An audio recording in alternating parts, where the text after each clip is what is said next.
contaba que descubrí a Borges en la época de la dictadura. Me acuerdo cuándo, dónde, cómo y por qué. Me acuerdo todo, soy como Funes, personaje de un texto de Borges, que Funes el Memorioso. Era el año 1982, la Argentina estaba en guerra.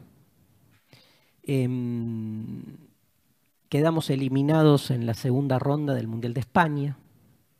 Lo echan a Maradona. Y en el medio de todo eso y de una serie de peleas con nuestro profesor de historia, que no me olvido más, muy facho, y que decía dos cosas increíbles, que es que íbamos a ganar la guerra y que Argentina iba a salir campeón del mundo, cosa que para nosotros, pendejos de 14 años, era como las dos cosas las uníamos en su, como si fuesen de la misma importancia, ¿no? Y lo detestábamos a este hombre en función de esas dos realidades que él afirmaba. Teníamos una profesora de literatura que generaba cero deseo de leer nada. O sea que lo único que nosotros hacíamos, colegio de varones, público, y la clase de literatura era básicamente pasarla mal.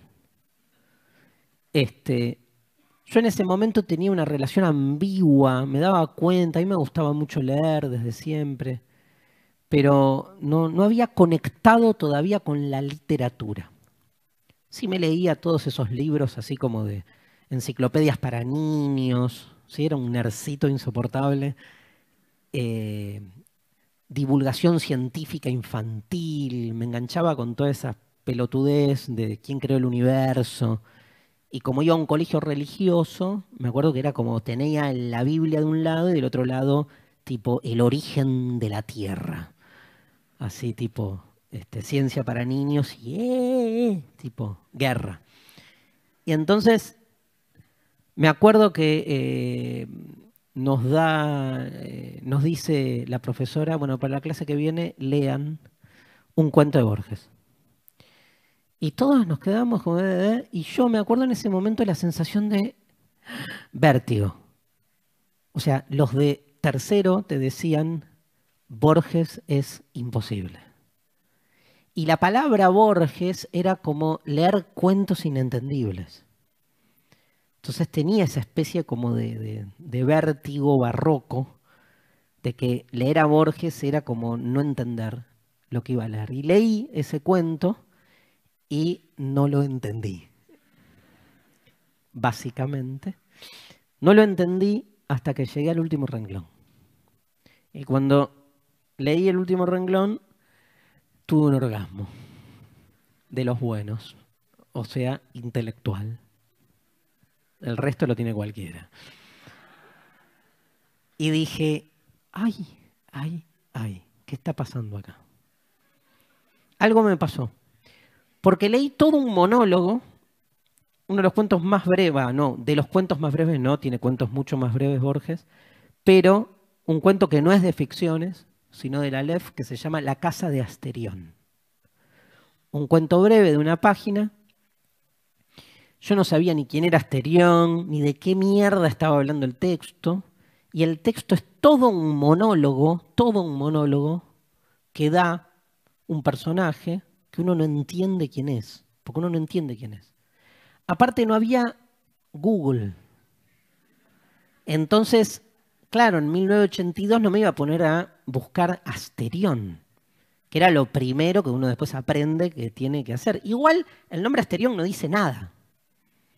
De hecho, el nombre Asterión aparece en una especie de enciclopedia de un tal Apolodoro que explica que Asterión es uno de los nombres con los que se hablaba del Minotauro. Minotauro que no sabía quién era hasta que leí el cuento.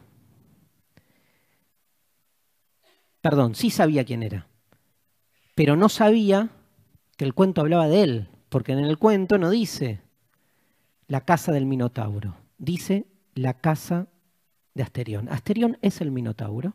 Todo el mundo sabe que el Minotauro es una figura semi-humana, mitad toro, mitad animal, mitad humano, hijo de una situación embarazosa, digamos, y que de alguna manera se obliga o lo obligan a permanecer encerrado en un laberinto.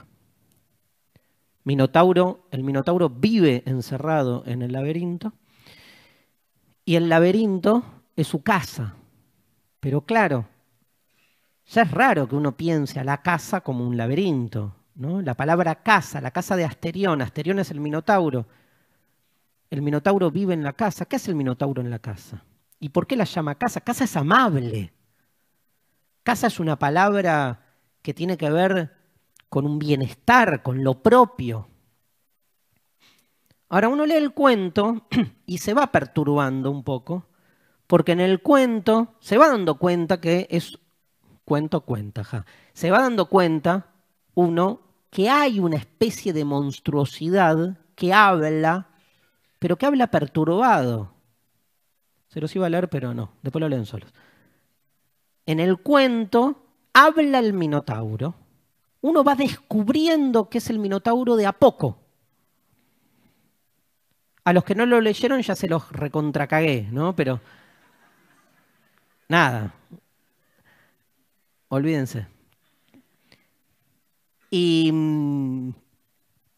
empieza a entender o a descubrir que hay algo raro, porque esta especie de monstruo minotauro empieza a lamentarse de su condición, tiene una vida interior, lo ves sensible y lo ves de algún modo, digamos, angustiado.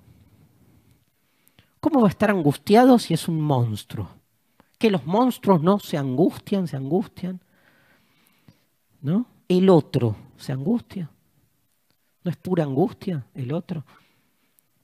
Y esa angustia íntima que, digamos, se recrudece cuando entran cada tanto humanos a los que él no entiende por qué cuando los toca se mueren.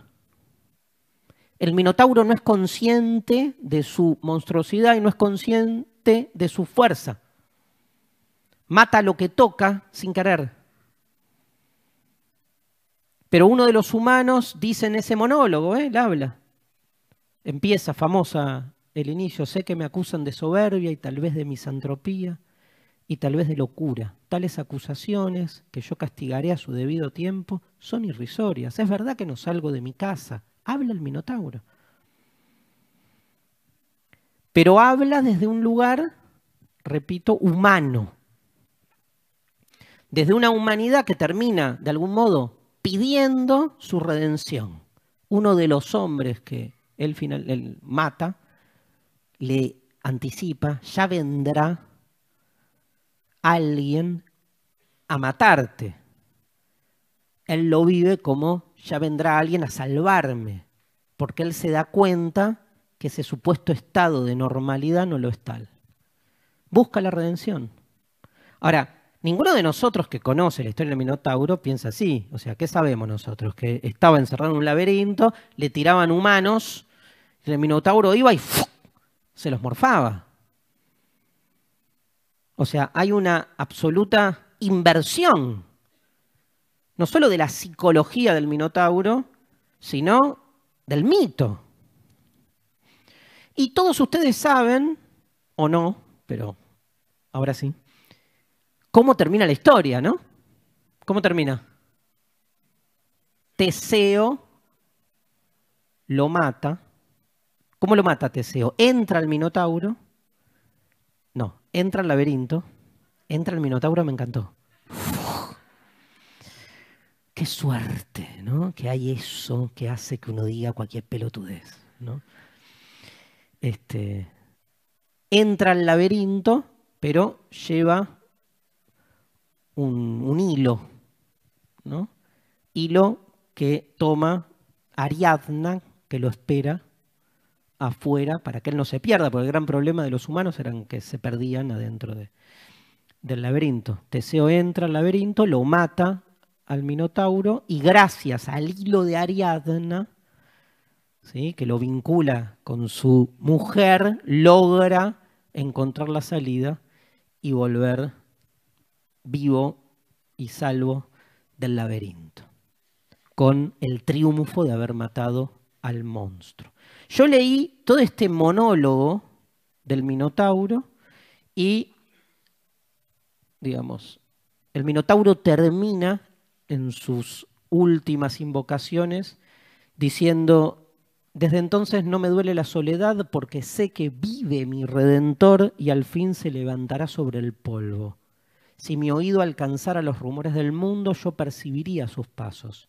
Ojalá me lleve a un lugar con menos galerías y menos puertas. ¿Cómo será mi Redentor?, me pregunto. ¿Será un toro o un hombre? ¿Será tal vez un toro con cara de hombre o será como yo? Y acá viene el momento abismal que a mí me cambió la vida. 14 años, en mi pieza con un Walkman. Digamos, deja un renglón, Borges. Yo digo, no. ¿Cómo deja un renglón? Un renglón vacío, que al principio lo vi y cada vez más se me empezó a ensanchar, porque después del renglón vacío dice simplemente esto: el sol de la mañana reverberó en la espada de bronce, ya no quedaba ni un vestigio de sangre. ¿Lo creerás, Ariadna?, dijo Teseo. El Minotauro apenas se defendió. Ese es el final del texto. Un texto donde el Minotauro habla, donde uno va descubriendo lentamente que esa figura es una figura reconocible, pero no sabe cuál, y que ese salto al vacío del renglón en blanco te deja entrever que se trata del Minotauro, porque todo el mundo sabe quién es Teseo, quién es Ariadna, y porque lo nombra. Pero dice lo contrario de lo que uno sabe. El Minotauro le dio batalla a Teseo. Pero Teseo está diciendo todo lo contrario. Y uno dice ahí, uno dice, era el Minotauro. La historia es al revés. El que habla es el Asterión, es el Minotauro. Va subiendo el agudo. Ese Minotauro Asterión en realidad no era un monstruo. Era un monstruo, pero entonces los monstruos no son tan malos.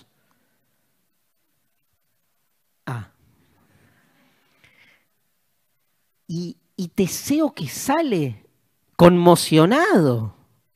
O sea, era la batalla de su vida. Y el otro se abrió para que lo mate. Orgasmo intelectual. Dije, quiero esto. Y entonces me acuerdo que el trabajo de lengua era escribir un cuento que tuviese la misma estructura que La casa de Asterión. Y yo dije, sí. Y escribí un cuento que terminó, lo tengo guardadito, con esa letra de prepúber, porque a los 14 ahora ya sos abuelo, ¿no? Pero en el 82 y en la dictadura eras un prepúber. Y escribí un cuento y dejé un renglón y encontré la manera de invertir toda una historia así de astronautas, una pelotudez absoluta, pero que terminaba con que el sol le hablaba a la luna y giraba todo el relato anterior. Y me acuerdo que cuando escribí el final, escribí y puse un diálogo, igual, donde el sol le dice a la luna una boludez como esta, pero me acuerdo que sostuve la rítmica. Me acuerdo que me había quedado me había impactado tanto el cuento, me había impactado tanto que lo que se presenta de un modo en realidad puede ser leído no solo de otro, sino del modo absolutamente anverso al que se presenta. Les estoy contando del día que descubrí la filosofía. Y no la descubrí en un texto de Marx, o de Platón. La descubrí en un cuento de Borges. Y no es que hice un análisis filosófico, fenomenológico, existencial de la obra de Borges. No hice un porongo.